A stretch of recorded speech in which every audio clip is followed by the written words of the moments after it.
Welcome to the Living the Dream podcast with Curveball. If you believe, you can achieve.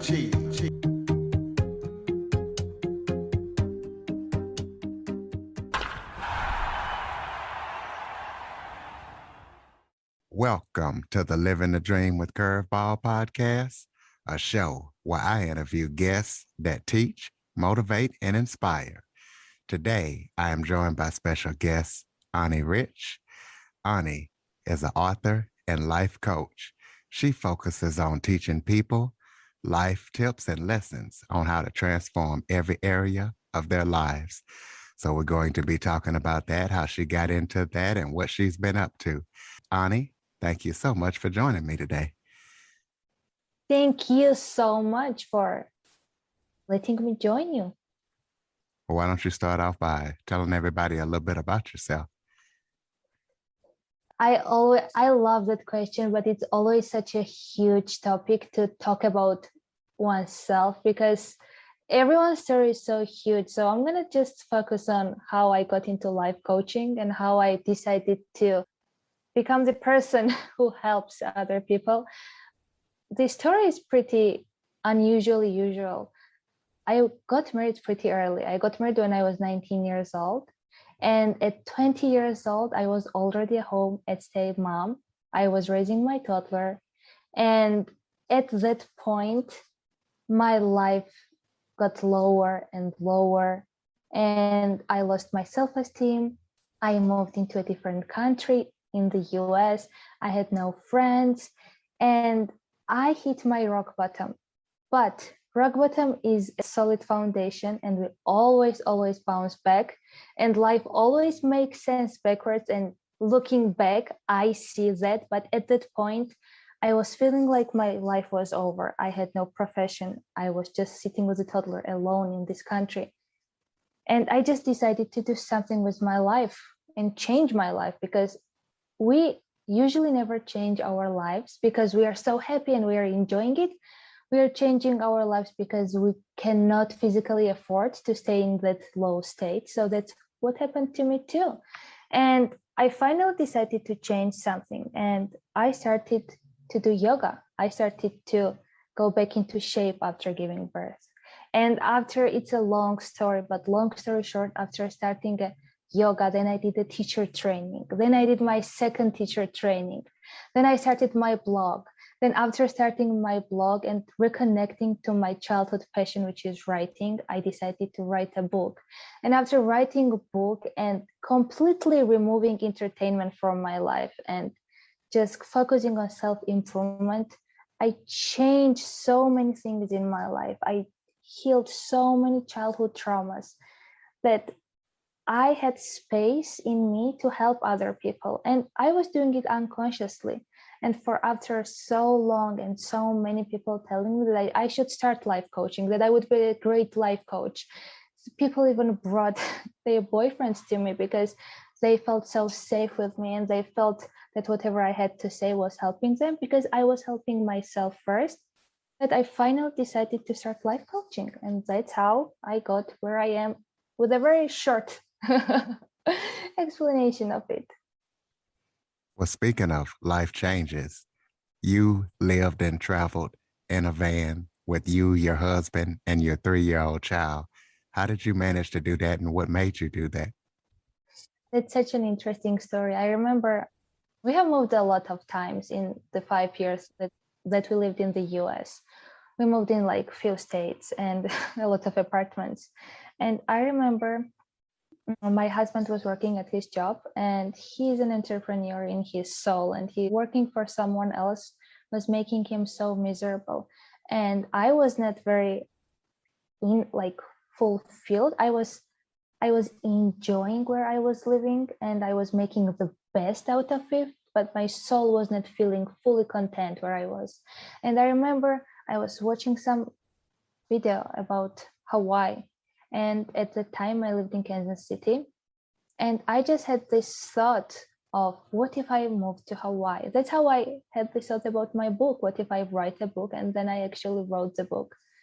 And I texted my husband, let's quit your job and move to Hawaii. And he was like, that's an amazing idea, let's do it. And in 2 months, we have sold all of our belongings. We were in Hawaii, and we decided that we wanted to do something different with our life, because we live once and life really goes fast when you look back. So we wanted to fully enjoy this life and not only just live, but experience it.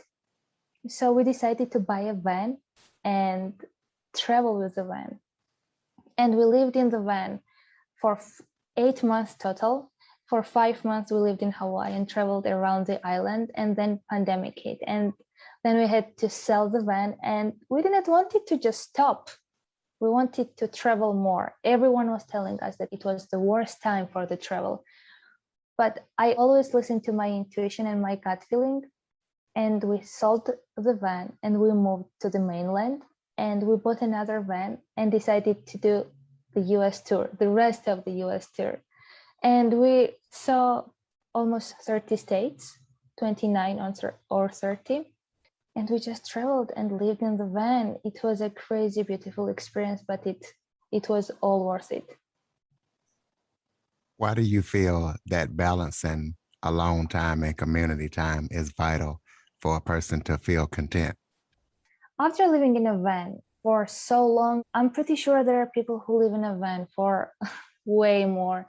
But for us, with a toddler with a 3-year-old, and he was 2 at the time when we started doing lifing, we realized in this tiny space living, it is so important to have a space for a person, because we had so many arguments, me and my husband, even though we were working on ourselves. We realized that having no space, and literally having no space, because we were living and sleeping and traveling in this tiny space, it just makes a person, just disconnects us from ourselves, because we need space and we need this silence for ourselves to understand ourselves. And if we do not understand ourselves, we just have no idea what's going in our lives. And how can we understand other people? Or how can we create the life we desire if we do not understand ourselves? You made the statement that healing inner child wounds can take a long time. Why do you feel that is the case? And what are some of the things people can do to support themselves while they're trying to heal inner child wounds?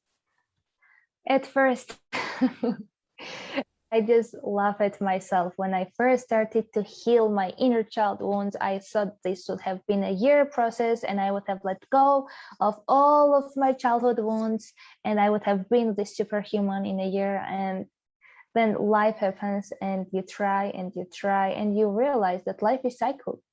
It's just cyclical, and you just heal some wounds, and another wounds come up, and another and another, and it just never ends. Because in our childhood we are being conditioned for so long with so many messages. We cannot heal it. We cannot fully heal it at all. It just always comes up new thing and another and another. And all we can do is to just slowly support ourselves and love ourselves by, as I said, understanding ourselves and learning more about ourselves with variety of techniques that I help people and I teach people. Some of them is like journaling, other is like talking to other people to understand yourself or who you are. There are so many ways to start healing your inner child, but you should never have in mind that you should never be like me to think that at a certain point you'll be fully healed. Some of the things is just accept that it will take as much as it takes, because you are a unique individual. Your life is completely different than anyone else's life, and you should only compare your own self and your own life to your past self, because that's just your life. You cannot physically compare yourself to another, because there is no one like you. So just have in mind that this is your unique life, and it will take as much as you need, and you just have to give yourself as much love as you physically can. Speaking of love, in your own words, describe the meaning of self-love. So often we think that the self-love is this one thing we can do for ourselves externally. And as time goes by and as I try to understand how can I love myself better so I can love others more and fully, which is not always possible, I understood that self-love is completely internal. And self-love only starts by being connected to yourself and knowing yourself. And I have to note that I don't think that we can ever fully know ourselves, because I have had many situations where I have said something or done something that even I surprised myself. So I think that I can only understand myself, and I believe that I can understand myself and understand who I am not, so I can just create the life that is the best for me. And when I can do that, I can then give myself the love that I deserve. And self-love is when you make a mistake and you beat yourself up all night and all day, sometimes even years. Self-love is when you say that I made a mistake. I love myself. How can I not make this mistake again? Self-love is when you need to, this is the silliest example, but when you need to go and use the restroom, to go and use the restroom. When you need to drink the water, to drink the water. When you need your sleep, to put away that phone and go to sleep. Sometimes even we want to wear something and we don't allow ourselves to wear it because we think we should wear a different thing. Self-love is so much more than putting a bath bomb in a shower. Self-love is something so much deeper, and I think that it starts with self-understanding and self-acceptance. What is the key of communication? The key of communication starts with understanding yourself. And I have mentioned understanding ourselves many times, and I will mention it many times because our lives is our perception. And however we see our world, that's how we attract, and that's whatever we attract. So we cannot physically communicate if we have not communicated with ourselves. If we have not talked to ourselves, if we have not journaled or asked ourselves how we are. Sometimes I just sit and I ask myself, Annie, how are you? And whatever comes up even surprises me, because sometimes I think that I don't feel joyful and my answers are so joyful. Sometimes I think I'm feeling amazing and my answer is like, I'm feeling so tired. We talk to others so much more than we talk to ourselves. So the key to communication is to talk to ourselves and communicate to ourselves, and then communicate to others the way they can understand. Not the way we want to talk to them, but the way they have the ability and capacity to understand. I got a couple of marriage and family questions for you. The first question is, how do you raise kids to support their personal journey? At first, when I had a child, I thought he should be all the things I never was and all the things I want him to be. And then I had this child that was completely different from me and also so similar to me. And I understood early on, I think he was 10 months old when I had this realization that, oh my God, I am not here to make him what I want him to be. And I am here to just give him what he needs to become who he's supposed to be in his own life.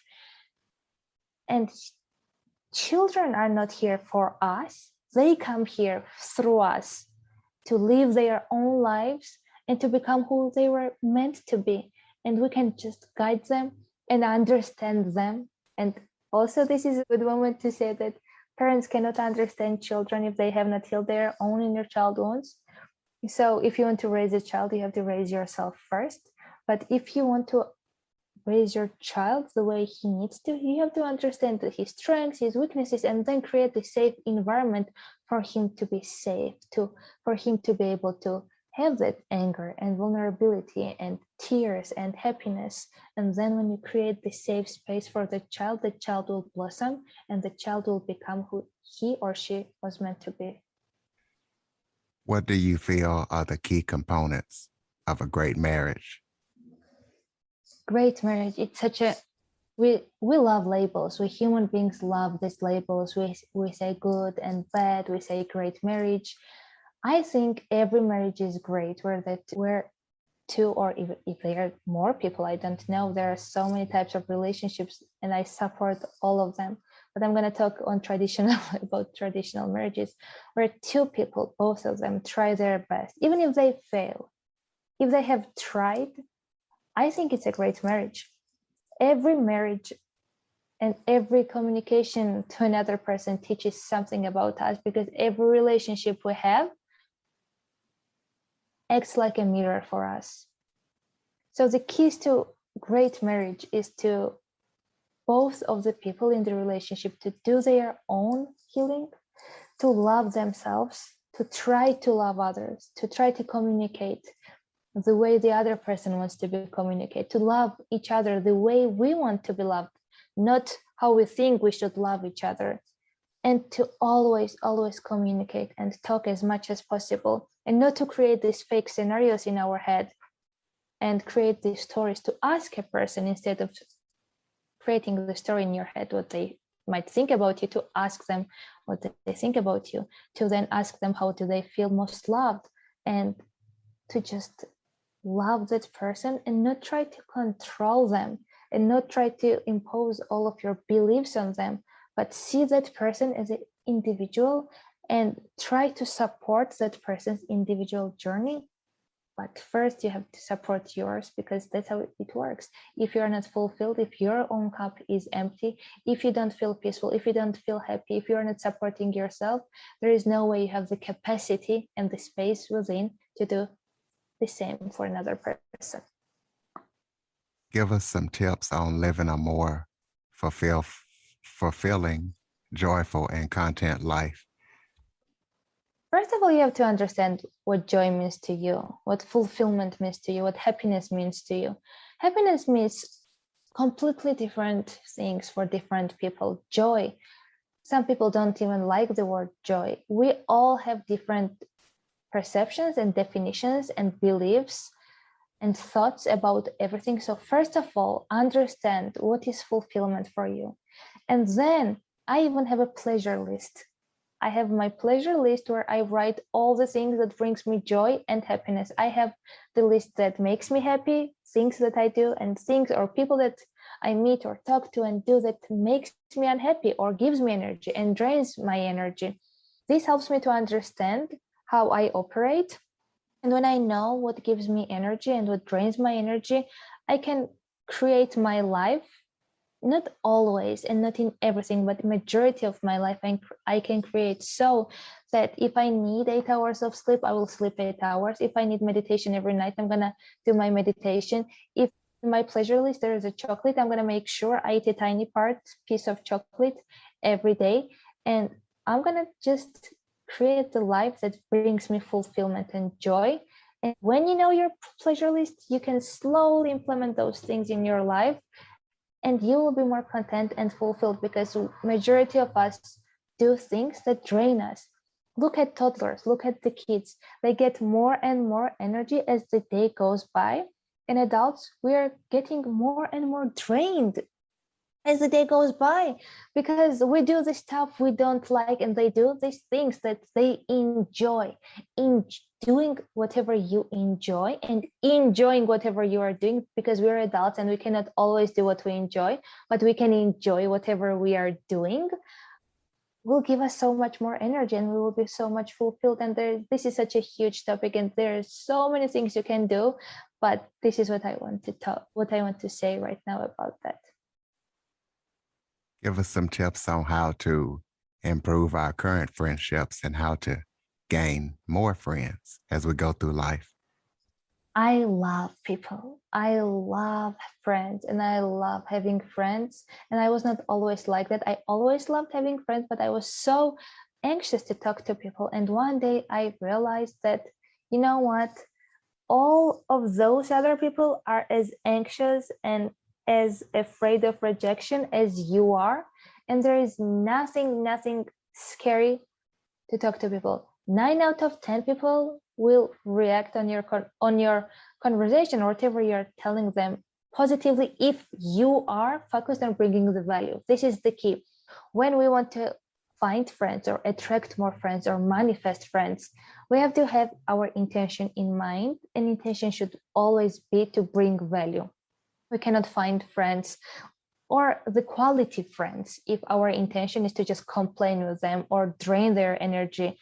And whatever we do to others, if we always take someone else's time, we will get the same in our life, and other people will misuse our time. So have an intention to bring the value to the people. Tell them, and you don't have to lie. I don't like fake it until you make it. Just find that one genuine thing you like about that person. It might be their accessory, or how they talk, or what they do, or what they wear, and let them know. And let them know that you want to be their friend. Look at the kids. They find someone in the playground and they are like, let's be friends. And if you don't want to just say that, let them know that you like their energy or you like the way they talk, and you would love to have more deeper conversation with them, or you would love to see them again. And when you are honest, when your intention is to bring value, people can feel that, and you will attract more and more people in your life, quality people, if you yourself are quality person, because we attract what we are.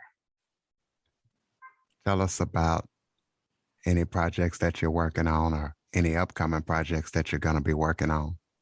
I have an exciting upcoming project. I have casual, usual one-on-one coachings. I also offer embodiment yoga online classes, but I have this new 6-week one-on-one program coming up, and I am very excited about that. It is for women, and it's just magical. It includes all the juicy stuff, all the card readings, angel card, tarot cards, all the goals, all the juicy stuff that we women love, and it will support so many women, and it will be amazing. And I love doing this 6-week or 12-week long programs, because I get to fully be with these people and I get to understand them fully, and I can even bring more value to them when I understand them. Tell us about your book and tell us about your embodiment yoga classes. What are they? So my book is called Back to Yourself, and it is available on Amazon, both the Kindle version and the paperback version. And as I said, yoga teacher training is what brought me into all of these beautiful things. And I offer embodiment yoga classes. You can go to my website. It's anirich.com, ANIRICH.com. And you can just find all the information there. If you want to become more embodied, and it is not a workout, it is a tool to reconnect to our bodies. And that's why it's called embodiment yoga. Are you on social media? Give out your social media links if you are. You can find me on Facebook and on Instagram as Annie Rich Coaching. I also have a personal Instagram, which is Annie Good Vibe. You can follow me anywhere. You can connect to me. I would love to chat. I would love to have new friends, and I would love to bring value as much as I possibly can. You have any final thoughts before we close it out? I would love to tell people that we are so hard on ourselves. We always focus on what we are not good at. We put more time and effort on thinking that we are not good enough than to put that effort and energy into what we actually do and what our strengths are. Wherever you focus on, your energy will flow there. I would love to tell you that whoever is listening, that you truly are enough. There is no other way. You are enough. You are an amazing person. Sometimes your behavior might not be good, and I tell that to myself and to my son, that I am a good person, but my behavior is not good at this time, but it does not define you. You can always change your life at any second, and just love yourself more and accept yourself more, and you are enough. Ladies and gentlemen, AnnieRich.com listeners, please be sure to follow, rate, review, and share this episode after listening. Android listeners, go to the Google Play Store and download the Living the Dream with Curveball podcast app. Ani, thank you so much for joining me today. Thank you so much. For more information on the Living the Dream podcast, visit www.djcurveball.com. Until next time, stay focused on living the dream.